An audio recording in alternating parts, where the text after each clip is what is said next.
Hello hi നമസ്കാരം. പുതിയൊരു വീഡിയോയിലേക്ക് എല്ലാവർക്കും സ്വാഗതം. ഇത് ഞാൻ കുറച്ച് കമൻസുകൾ വായിച്ചിട്ട് അതിനെനിക്ക് അറിയാവുന്ന കാര്യങ്ങളൊക്കെ ആണെന്നുണ്ടെങ്കിൽ നിങ്ങൾക്ക് പറഞ്ഞുതരാം കേട്ടോ. അപ്പം വൺ ബൈ വൺ കമൻസ് വായിക്കുകയാണ്. ശിവസംഗീത എന്ന് പറയുന്ന ഒരു ഐ ഡിയിൽ വന്നേക്കുന്ന കമൻസ് ആണ്.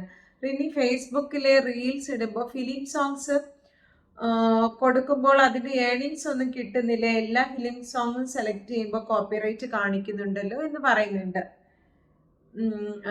ഫിലിം സോങ്സിന് ഇപ്പൊ നമുക്ക് എല്ലാ ഫിലിം സോങ്സും എടുക്കാനുള്ള പെർമിഷൻ ഉണ്ട്. അതായത് നമുക്ക് കോപ്പി റൈറ്റ് വരും. അതായത് ലൈസൻസ്ഡ് ആയിട്ടുള്ള എല്ലാ പാട്ടുകളും നമുക്ക് എടുക്കാനുള്ള പെർമിഷൻ ഫേസ്ബുക്ക് തന്നിട്ടുണ്ട്.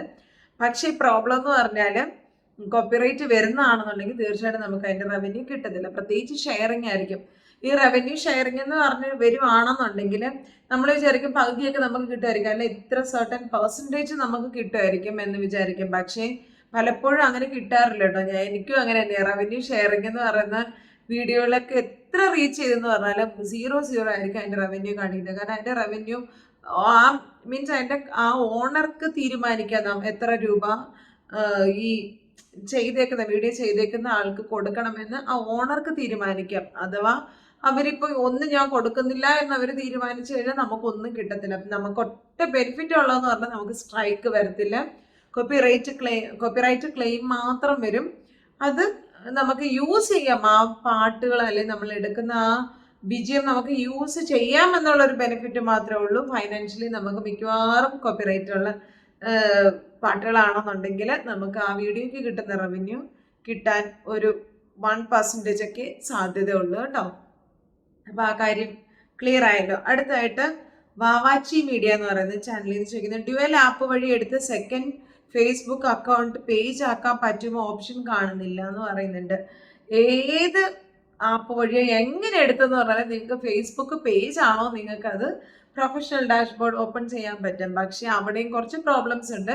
ചില പേജുകൾക്ക് അവർ ഇപ്പോഴും അതിനുള്ള ഓപ്ഷൻ, അതായത് 3 ഡോട്ട്സിൽ ക്ലിക്ക് ചെയ്യുമ്പോൾ നമുക്ക് പ്രൊഫഷണൽ ഡാഷ്ബോർഡ് ഓൺ ആക്കാനുള്ള ആ ഓപ്ഷൻ ഇതുവരെ, അതായത് അങ്ങനെ ഒരു ഓപ്ഷനേ കാണുന്നില്ല എന്ന് പറഞ്ഞാൽ ഒത്തിരി പേര് കംപ്ലൈന്റ് ചെയ്തിട്ടുണ്ട്. എൻ്റെ ഒരു അക്കൗണ്ടിൽ ഞാൻ നോക്കുമ്പോൾ അങ്ങനെ ഒരു ഓപ്ഷൻ ഇല്ല, ബാക്കി എല്ലാ അക്കൗണ്ടിലും ആ ഒരു ഓപ്ഷൻ കണ്ടിട്ടുണ്ട്. അപ്പം നമ്മൾ വെയിറ്റ് ചെയ്യുക എന്നുള്ളത് മാത്രമേ ഉള്ളൂ. പിന്നെ ഞാൻ നിങ്ങൾക്ക് ഒരു വീഡിയോ നേരത്തെ ഇട്ടിട്ടുണ്ടായിരുന്നു, നമ്മൾ എങ്ങനെയാണ് അവരോട് റിക്വസ്റ്റ് ചെയ്യേണ്ടത്. വെറുതെ നമ്മളൊന്ന് റിപ്പോർട്ട് പ്രോബ്ലം ചെയ്ത് നോക്കാം. എനിക്ക് പ്രൊഫഷണൽ ഡാഷ്ബോർഡ് ഓൺ ആക്കാൻ താല്പര്യമുണ്ട്, ഒന്ന് നമുക്ക് ആക്റ്റീവ് ആക്കി തരുമോ എന്ന് ചോദിച്ചിട്ട് നമുക്ക് അവരോടൊന്ന് റിക്വസ്റ്റ് ചെയ്താൽ മേ ബി, അതും എനിക്ക് ഉറപ്പൊന്നും പറയാൻ പറ്റില്ല, ഫേസ്ബുക്ക് തന്നെ വിചാരിക്കണം നമുക്കത് ഓപ്പൺ ആക്കി തരണം എന്നുള്ളത്. അപ്പം അൺഫോർച്ചുനേറ്റ്ലി ചില അക്കൗണ്ടുകൾക്ക് കിട്ടിയിട്ടില്ല. അപ്പൊ ഇതിനകത്ത് ഓപ്ഷൻ കാണുന്നില്ലെന്ന് പറഞ്ഞാൽ ആ കാറ്റഗറി പെട്ടായിരിക്കും നിങ്ങളുടെ അക്കൗണ്ട്. പക്ഷെ എന്നാണേലും ഇതെല്ലാം ഓപ്പൺ ചെയ്ത് തരുമെന്നാണ് ഫേസ്ബുക്ക് പറയുന്നത്. ഫേസ്ബുക്കിന്റെ കാര്യം നമുക്ക് അറിയാലോ, ഒട്ടും നമുക്ക് വിശ്വസിക്കാൻ പറ്റില്ല എന്തൊക്കെയാ ഓരോ നേരവും ചെയ്തുകൊണ്ടിരിക്കുക എന്നുള്ള കാര്യത്തിൽ. ഫേസ്ബുക്കിന്റെ ശരിക്കും നമുക്ക് തന്നെ വട്ടായി പോയി. ഇന്ന് രാത്രിയിൽ ഒരു പോളിസി നമ്മളിങ്ങനെ കണ്ടിട്ട് രാവിലെ എഴുന്നേറ്റ് നോക്കുമ്പോൾ ആ പോളിസി എൻ്റയർലി ചേഞ്ച് ആയിട്ടിരിക്കുന്നതാണ്. അപ്പൊ ഫേസ്ബുക്കിന്റെ കാര്യത്തിൽ നമുക്ക് ഉറപ്പൊന്നുമില്ല. കിട്ടിയാൽ കിട്ടി എന്ന് മാത്രമേ നമുക്ക് പറയാൻ പറ്റുള്ളൂ. അതുകൊണ്ട് നമുക്ക് ഉറപ്പൊന്നും പറയാൻ പറ്റില്ല ഇന്ന് കിട്ടും നാളെ കിട്ടുമെന്നും. പക്ഷെ എന്തെങ്കിലും കിട്ടുമെന്ന് അവരുടെ കണ്ടീഷൻസിൽ പറയുന്നത് കേട്ടോ.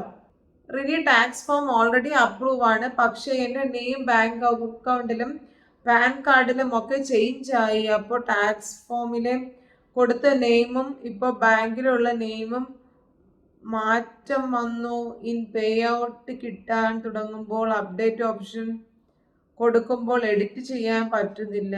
അപ്പോൾ ഇൻ ടാക്സ് ഫോമിലെ നെയിം എങ്ങനെ മാറ്റാൻ പറ്റും? പ്ലീസ് റിപ്ലൈ ചെയ്യൂ എന്ന് പറഞ്ഞ് കിട്ടുന്നുണ്ട്.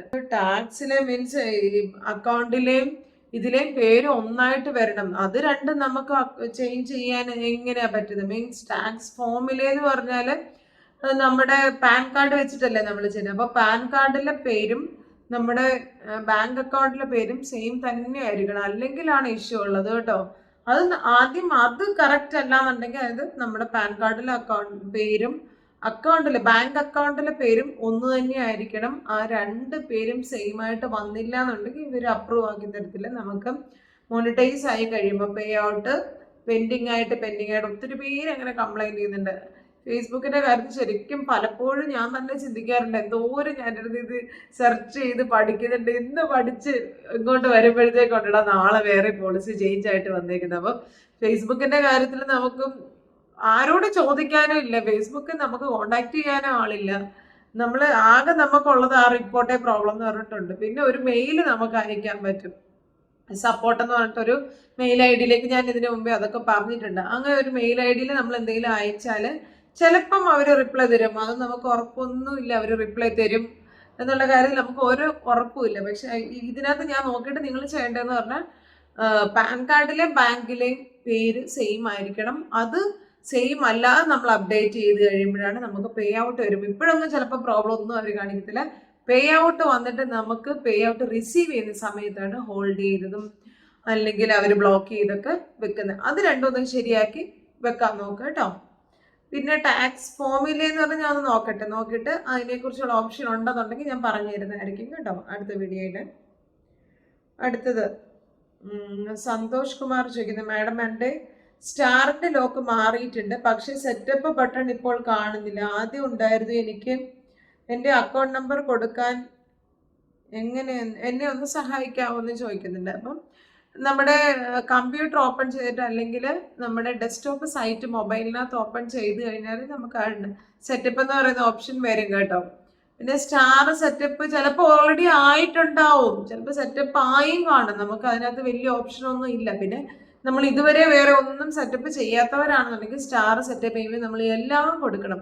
നമ്മുടെ ബാങ്ക് ഡീറ്റെയിൽസ് എല്ലാ സാധനങ്ങളും നമ്മൾ ആദ്യമേ നമ്മൾ അപ്ഡേറ്റ് ചെയ്ത് കൊടുക്കുകയാണെന്നുണ്ടെങ്കിൽ പിന്നെ ഇനി നമുക്ക് ആക്റ്റീവായിട്ട് വരുന്ന ബാക്കി സാധനങ്ങൾ, അതായത് ഇൻസ്റ്റഗ്രാം, റീൽസ്, ഇതെല്ലാം ആക്റ്റീവായിട്ട് വരുമ്പോൾ നമുക്ക് എല്ലാത്തിലും ഇങ്ങനെ അപ്ഡേറ്റ് ചെയ്ത് കൊടുക്കേണ്ട കാര്യമില്ല. സെറ്റപ്പ് വരുമ്പോൾ ജസ്റ്റ് സെറ്റപ്പ് ചെയ്താൽ മതി. അപ്പോൾ ഓട്ടോ ഫില്ല് ആയിക്കോളും. നമ്മൾ ഓൾറെഡി കൊടുത്തേക്കുന്ന അക്കൗണ്ട് ഡീറ്റെയിൽസ് തന്നെ ഇതിനകത്ത് ഓട്ടോ ഫില്ല് ആയിക്കോളും. ഇപ്പൊ സെറ്റപ്പ് കാണുന്നില്ല എന്ന് പറയുന്നത് ഇനി സ്റ്റാർ വീണ്ടും സ്റ്റാർ വന്നിട്ട് വീണ്ടും നഷ്ടപ്പെട്ടു പോകും കേട്ടോ. സ്റ്റാർ കിട്ടിക്കഴിഞ്ഞാൽ നമ്മൾ സെറ്റപ്പ് ചെയ്തിട്ട് എന്തെങ്കിലും ഒരു റോങ് ആയിട്ട് വന്നു കഴിഞ്ഞാൽ അത് പിന്നെ നമുക്ക് കിട്ടത്തില്ല.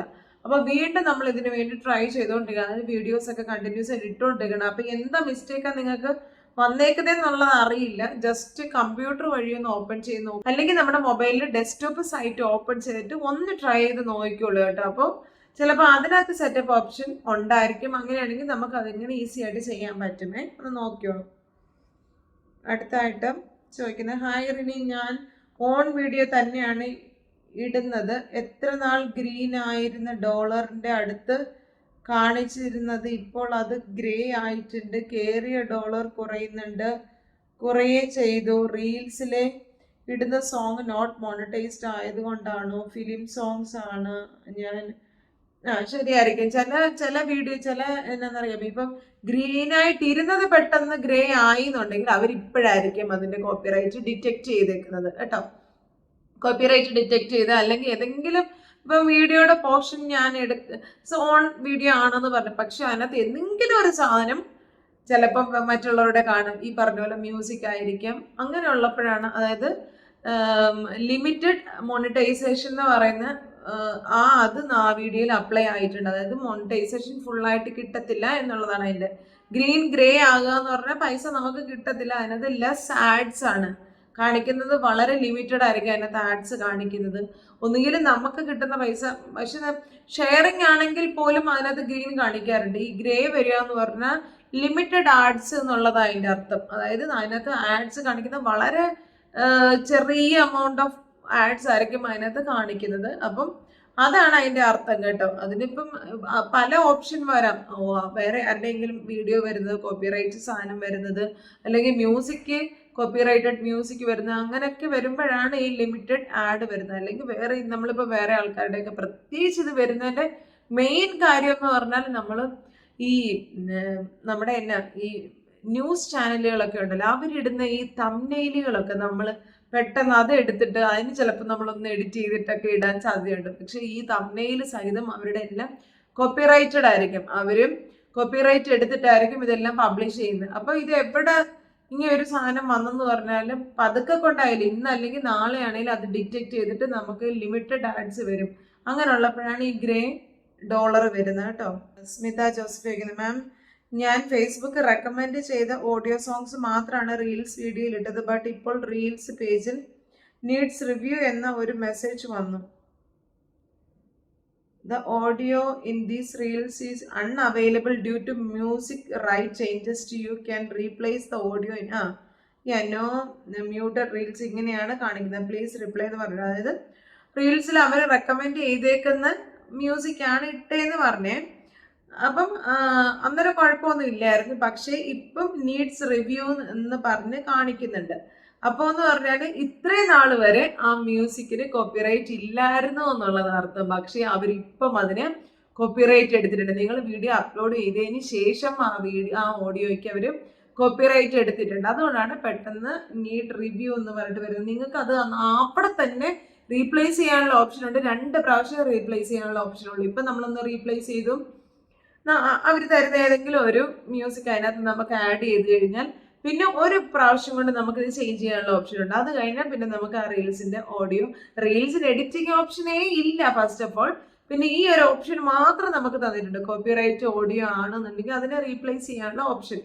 അത് നമ്മൾ റീപ്ലേസ് ചെയ്ത് കഴിയുവാണെന്നുണ്ടെങ്കിൽ നമ്മുടെ ഈ റിവ്യൂ എന്നുള്ള ആ സംഭവം മാറിയിട്ട് അതിന്റെ ഇഷ്യൂ എല്ലാം മാറി കിട്ടുന്നതായിരിക്കും കേട്ടോ. അങ്ങനെ ഒന്ന് ട്രൈ ചെയ്ത് നോക്കിക്കോളൂ കേട്ടോ.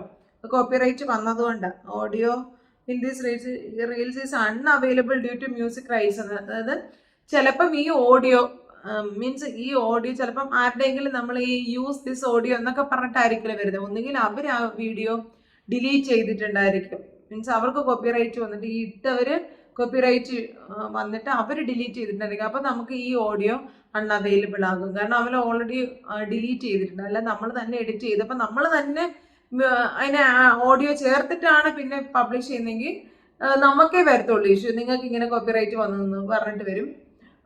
ഇപ്പം വന്നേക്കുന്നതെന്ന് പറഞ്ഞാൽ ഇനി വേറൊരാളുടെ ഓഡിയോ നമ്മൾ യൂസ് ദിസ് സൗണ്ട് എന്ന് പറഞ്ഞിട്ട് ആ ഒരു ഓപ്ഷനിലാണ് നമ്മൾ ഇട്ടേക്കുന്നതെന്നുണ്ടെങ്കിൽ ചിലപ്പം അവരുടെ വീഡിയോ അവർ ഡിലീറ്റ് ചെയ്തിട്ടുണ്ടായിരിക്കും. ആ ഓഡിയോ അടങ്ങിയ വീഡിയോ അവർ ഡിലീറ്റ് ചെയ്തിട്ടുണ്ടായിരിക്കും. ഞാൻ പറയുന്നത് മനസ്സിലാകുന്നൊന്നും അറിയില്ല. എനിവേ സംശയങ്ങളുണ്ടെങ്കിൽ വീണ്ടും ചോദിച്ചോളൂ കേട്ടോ. ഒരാൾ പറയുന്നുണ്ട്, എനിക്ക് ശരിക്കും സങ്കടം വരുന്നുണ്ട് ഇങ്ങനെയൊക്കെ പറയുന്നത്. എത്രയോ വട്ടം മാറ്റി മടുത്ത് 5 പ്രാവശ്യം ഫെയിലായി, $750 ഇനിയും വയ്യാന്ന്. ഹാൻഡ് മെയ്ഡ് സിസ്റ്റം എന്ന് പറയുന്ന ഒരു അക്കൗണ്ടിൽ നിന്നാണ് ചോദിച്ചിരിക്കുന്നത്. ശരിക്കും എനിക്ക് അറിയാവുന്ന സകല കാര്യങ്ങൾ, ഈ ടാക്സിന്റെ ആണെങ്കിലും ഈ ഏണിങ്സ് ഇഷ്യൂ വരുന്നതാണെങ്കിലും ഇതെല്ലാം എനിക്ക് എന്തൊക്കെയാണോ അറിവ് ഇതിനെക്കുറിച്ചുള്ളത് ഇത് മുഴുവൻ ഞാൻ ഇതിനകത്തൂടെ ഈ വീഡിയോയിൽ കൂടെ ഇങ്ങനെ വീഡിയോകൾ വഴി ഞാൻ പറഞ്ഞു തരുന്നുണ്ട്. ഞാൻ പറഞ്ഞു കൊടുക്കുന്നത് പലർക്കും ശരിയാകുന്നുണ്ട്. ചിലർക്ക് അവരുടെ എന്തോ ഭാഗ്യക്കേട് കൊണ്ടായിരിക്കാം, എനിക്ക് അറിയില്ല അതെന്തുകൊണ്ടാണ് ചിലരുടെ ഇങ്ങനെ ശരിയാകത്ത്. ഒത്തിരി പേര് ഇങ്ങനെ കംപ്ലൈന്റ് ചെയ്യുന്നുണ്ട്. അപ്പൊ ഞാൻ പറഞ്ഞു തരുന്നതനുസരിച്ച് നിങ്ങൾ ചെയ്യുകയാണെങ്കിൽ ചിലപ്പോൾ ശരിയാകാനുള്ള സാധ്യതയുണ്ട്. പിന്നെ എന്തൊക്കെയാ ഫേസ്ബുക്ക് ഈ കണ്ടുപിടിക്കുന്ന, നേരത്തെ പറഞ്ഞ പോലെ തന്നെ ഫേസ്ബുക്ക് എന്തൊക്കെയാണ് ഇതിനകത്ത് ഇഷ്യൂ കണ്ടുപിടിക്കുന്നതെന്നും അതിനകത്ത് ഇഷ്യൂ ഇങ്ങനെയൊക്കെ വരാനുള്ള സാധ്യത ഉണ്ടെന്നൊക്കെ ഫേസ്ബുക്കിന് അറിയാം. എങ്കിൽ പോലും അവർ ഇതിന് കറക്റ്റായ ഒരു സൊല്യൂഷൻ നമുക്ക് തരുന്നില്ല. യൂട്യൂബിനാണെങ്കിൽ നമുക്ക് ഓരോ കാര്യങ്ങൾ ഇങ്ങനെ പറഞ്ഞു തരും, ഇന്ന രീതിയിൽ നിങ്ങൾക്ക് ചെയ്യണം, ഇന്നതുപോലെ ചെയ്താൽ ഇന്നെ ശരിയാവും. പക്ഷേ ഈ ഫേസ്ബുക്കിന്റെ കാര്യത്തിൽ ശരിക്കും പലരുടെയും മോണിറ്റൈസേഷൻ പോയിട്ടാണേലും അല്ലെ മോണിറ്റൈസേഷൻ ആകാത്തവർക്കാണേലും ഒത്തിരി പേർക്ക്, ഒരു പകുതി ശതമാനം ആൾക്കാർക്കും ശരിയാകാതിരുന്നിട്ട് ഫേസ്ബുക്ക് ഉപേക്ഷിച്ച് പോയിട്ടുണ്ട്. അപ്പം ഇത് ശരിക്കും എനിക്ക് സങ്കടം വരുന്നുണ്ട്. $750 എന്ന് പറയുമ്പോൾ അത്യാവശ്യം നല്ലൊരു എമൗണ്ട് കിട്ടേണ്ടതാണ്. പക്ഷെ എന്തുകൊണ്ടാണ് അങ്ങനെ വരാത്തെന്നുള്ളത് എനിക്കിപ്പോഴും പിടി കിട്ടുന്നില്ല കേട്ടോ. നിങ്ങൾ ഇനി പറ്റുന്ന രീതിയിലൊക്കെ ഒന്ന് ട്രൈ ചെയ്തു.